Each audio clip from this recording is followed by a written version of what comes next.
right, music fans, welcome back. It is Dave, the real music observer, observing real music in real time for real people just like you and just like me. So I took some time out to watch this Build interview, which they do interviews, I think, right on some street in New York where you can kind of see outside the windows. This particular interview was done by a woman, and she was really sharp. And she was talking to Lindsey Buckingham and Christine McVie way back, way back in 2017. Remember that year? I know it's tough for a lot of folks to go back that far.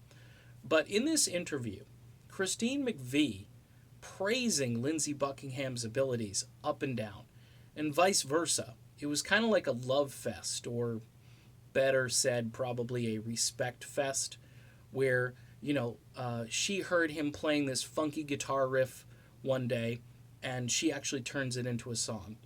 He takes her rough ideas and rough sketches, and he makes something out of it. And there's no creative tension, which isn't really creative tension, it's just road blockage, which has happened to this band before.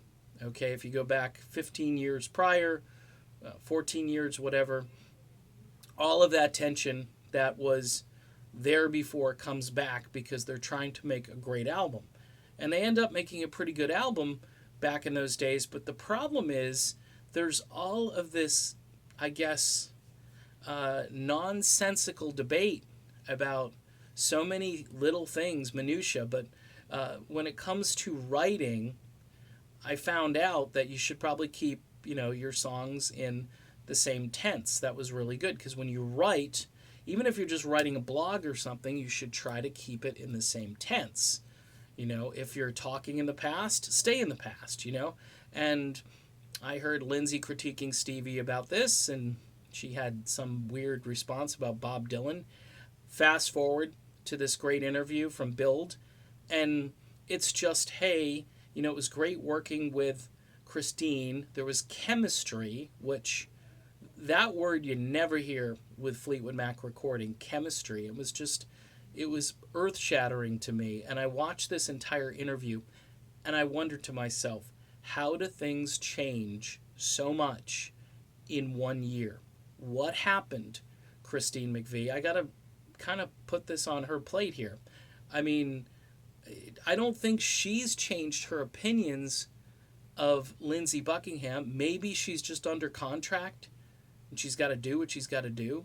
I mean, John McVie, too, he doesn't look like a happy camper, standing next to everybody in these pictures and so forth. I don't know if he's happy or not. I know he lives right down the street from the Buckinghams, so that's got to be awkward, right? And awkward tension, there was none in this interview. There were no bombs that Stevie dropped because Stevie wasn't there. It was Christine.